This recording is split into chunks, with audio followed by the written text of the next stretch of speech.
How much salary should I pay myself as a house cleaner when I'm hiring other people? That is a great question, and we're going to talk about that today. Hi there, I'm Angela Brown, and this is Ask a House Cleaner. This is a show where you get to ask a house cleaning question, and I get to help you find an answer. Now, today's show is brought to us by mycleaningconnection.com, and that is a resource hub for all things cleaning. So there are all different kinds of articles and training that you can get as a professional house cleaner.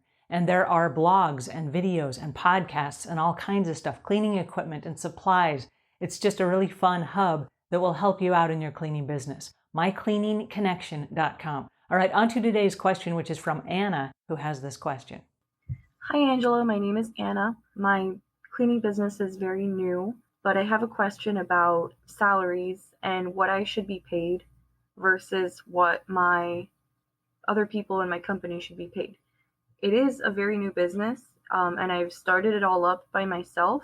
I'm the one who has invested in all of the equipment and the cleaning products. And, obviously I've put in the time to research and find clients and learn about cleaning. And I've put a lot of time and money into my small new business so far. And it's just starting to pick up, 3 clients a week type of thing. I want my boyfriend and my brother to join me because I think that then we could take on a lot more clients. They both are excellent workers, and I think we could do awesome work together. Now, since I have gotten this thing off the ground and I'm the one who am going to be purchasing insurance and all these things, I'm the one who's communicating with the clients, emailing back and forth, administrative type things. How would I know what to pay my brother and my boyfriend versus what I earn, because I'm doing more work and I've made a bigger investment of my time and my money? Thank you, Angela.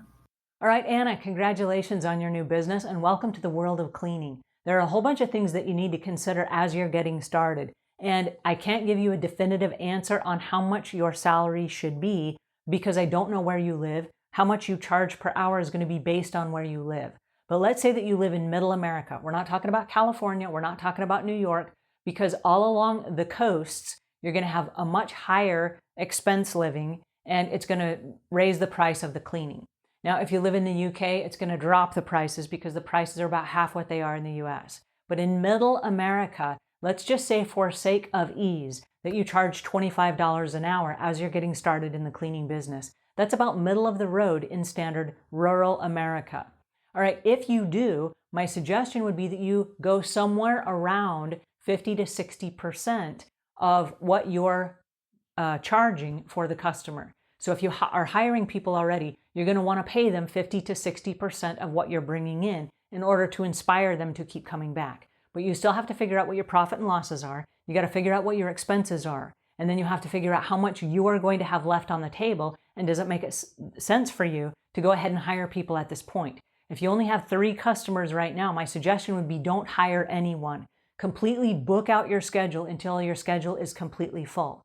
Now, what I mean by this is if you're charging $25 an hour and you're working 5 days a week, 8 hours a day, that is $1,000 a week that you're bringing in. So that is $4,000 a month, and that's just the simple math, okay? That doesn't talk about all the expenses and everything you have behind the table. That's just the expense, the money that you're bringing in. All right, so what could $4,000 do for your business right now? It could help you get up and running, and it could ease the blow of having immediate bills to pay so you can focus on growing your business. As you grow your business and you hire your brother and your husband or your boyfriend, as you hire these extra people, you're going to have to raise your rates. And as you raise your rates, that will give you more money for advertising and more money to pay yourself these things. But in the beginning, you're going to have a lot of sweat equity and you're not going to get paid. I'm not trying to paint an ugly picture, but you have to be willing to absorb some of that cost in order to get started. You're starting out on your own, and that is the expense. When you jump into a franchise and you buy a franchise, they do a background check. They make sure that you have a business background because they do not want you to fail. The next thing is a lot of them require that you have a college degree.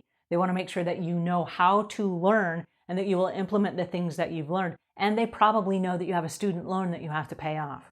All right. Another thing is they want to make sure that you have $150,000 to $200,000 of operating capital up front so that you have enough money to grow your business as you get going.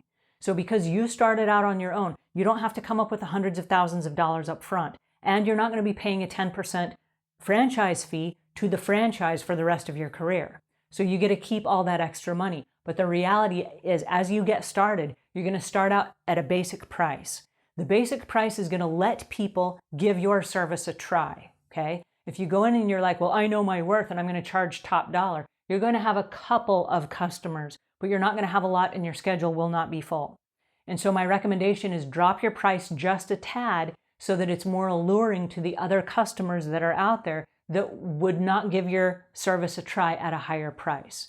Once your schedule is full, the minute you think you have this figured out, that's when everything changes, okay? You probably have enough experience now behind the helm of the business, doing all the day-to-day stuff that you know kind of what's expected. You've bid enough contracts that you kind of know how to spin a conversation to your advantage, and you know how to set boundaries and expectations with new customers.